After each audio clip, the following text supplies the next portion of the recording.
Aquí estamos en el atrio, en el patio afuera del tabernáculo. Esto es el altar de bronce donde se hacían todos los sacrificios. Todos los sacrificios se hacían aquí y los sacerdotes tomaban los animales de la gente y los traían. ¿Me puedes seguir por acá? Los traían acá y ponían aquí todos los animales para el holocausto, el sacrificio. Y aquí se quemaban y salía obviamente todo el humo hacia arriba. Posteriormente, el sacerdote tenía que ir al lavacro, que es este lugar que está acá.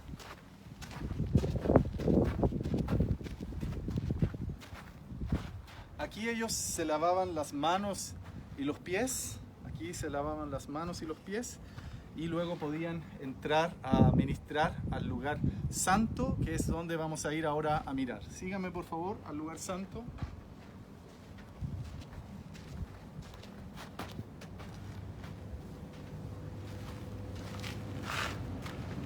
Este es el lugar santo. Solo los sacerdotes podían entrar a este lugar y estaba más o menos, bueno, estas son las medidas de la réplica. Esto es una réplica prácticamente exacta. Y en el lugar santo lo primero que encontramos es la mesa de los panes de la proposición.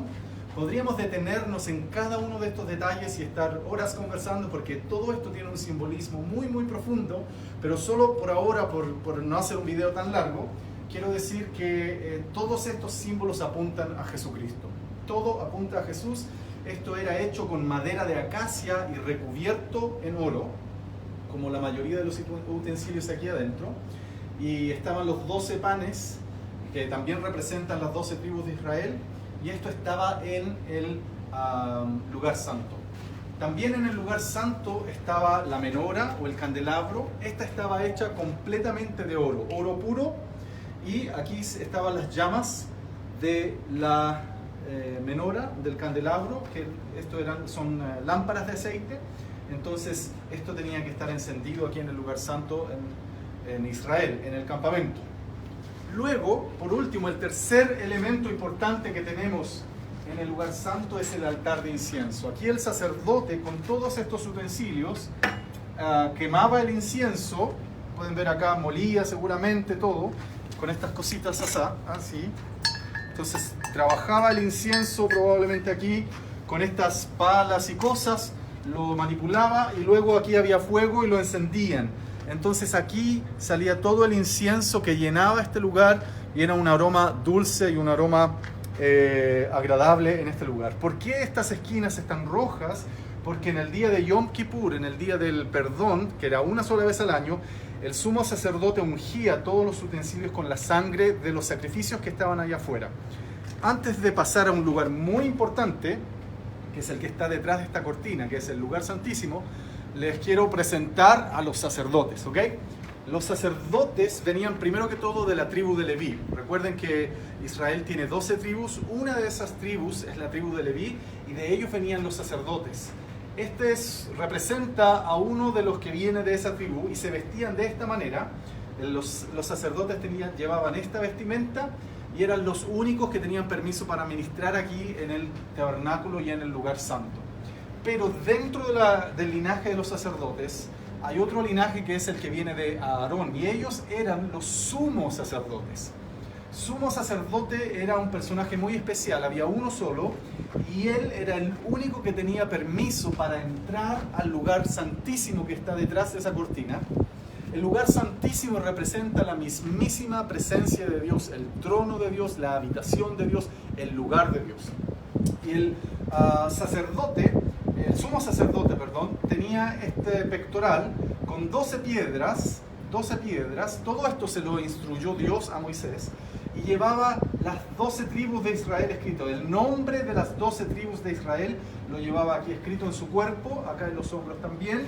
¿Y qué significaba esto? Significa que él es un intercesor, es decir, el sumo sacerdote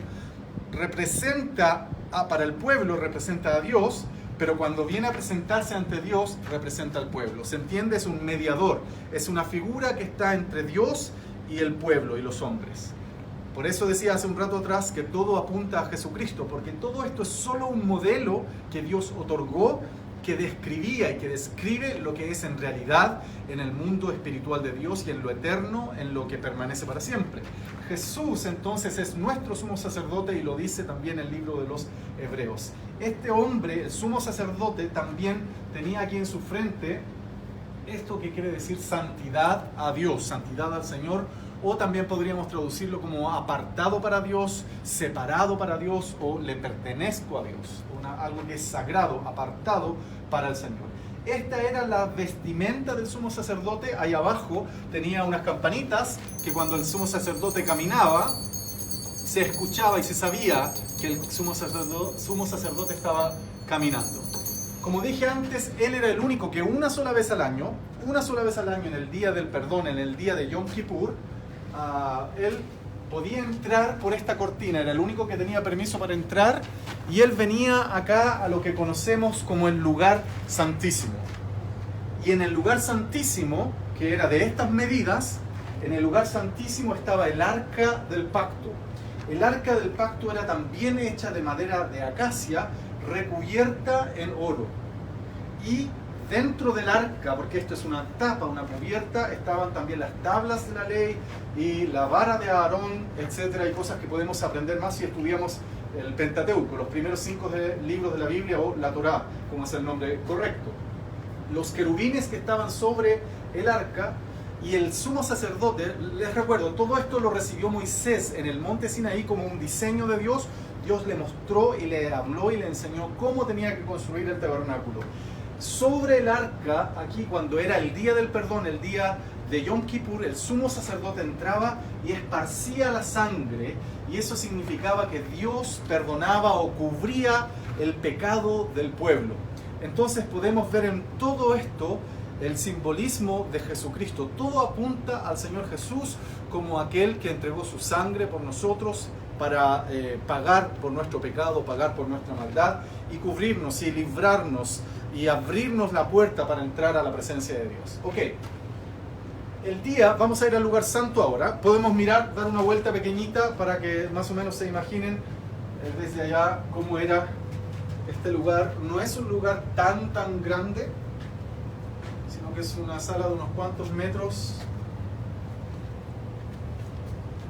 No es un lugar tan grande, pero así eran las medidas del lugar santísimo. Volvamos al lugar santo ahora.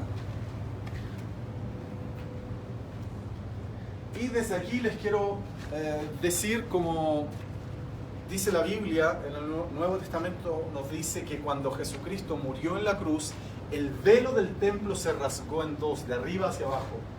Se rasgó, y el lugar santísimo, que hasta ese día solo el sumo sacerdote podía entrar y ver lo que ahí estaba y estar en el arca y en la presencia de Dios, ese lugar santísimo ahora tiene un camino y una puerta abierta, y ese camino es Jesús. Es el camino para que podamos entrar a disfrutar de la presencia de Dios y estar cercano a Él. Yo no sé si tú lo has experimentado, si lo has vivido, pero quiero asegurarte que en Cristo hay un camino y hay una puerta para entrar y estar en ese lugar santísimo. Si nunca has estado allí, te invito a buscar al Señor y a través de Jesucristo poder disfrutar de lo que es estar en la mismísima presencia de Dios. Ok, esto es entonces el lugar santo y el lugar santísimo. Todo apunta a Jesucristo. Y quiero llevarlos afuera entonces ya para terminar el video. Vamos a salir del lugar santo al atrio, al patio exterior. Y vamos a dar una vuelta por todo el tabernáculo, ¿ok? Síganme. Vamos a dar una vuelta. Les recuerdo, acá está el altar de bronce donde se hacían los sacrificios, la fuente, el lavacro. Y vamos a dar una vuelta a todo el tabernáculo para que más o menos se hagan una idea cómo era y cómo se veía, qué tan grande, qué dimensiones tenía. Este modelo está diseñado de acuerdo a lo que Dios le manda a Moisés en el libro de Éxodo. Ahí están todas las indicaciones de qué materiales, de qué colores, etc. Y se ha tratado de hacer de la manera más exacta posible.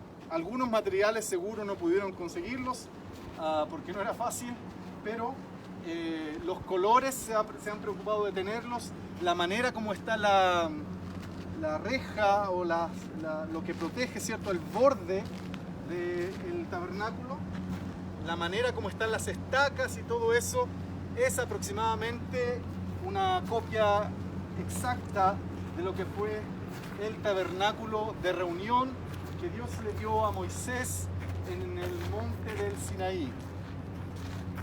Vamos a dar la vuelta entera entonces para que, vuelvo, insisto, puedan tener más o menos una percepción de lo que es el tabernáculo, de lo que era el tabernáculo en cuanto a dimensiones, a colores y lo que ellos tenían que vivir. Esto era lo que ellos transportaban por el desierto cuando el Señor, cuando la nube se salía de aquí y subía, porque había una nube encima del tabernáculo, la nube de Dios, de la presencia de Dios. En la noche era una columna de fuego. Cuando el Señor, en esos 40 años que ellos estuvieron en el desierto, cuando el Señor quería moverlos del lugar, esa nube subía y se movía del lugar. Entonces todos los sacerdotes, todos los de la tribu de Leví estaban organizados de tal manera que cada grupo era responsable, por familias, eran responsables de desarmar y de preparar esto y transportar. El tabernáculo es móvil, es decir, ellos podían llevarlo por todas partes. Y esa es la manera como ellos estuvieron entonces haciendo el tabernáculo de Moisés aquí en el desierto. Muchas gracias. Chao, chao.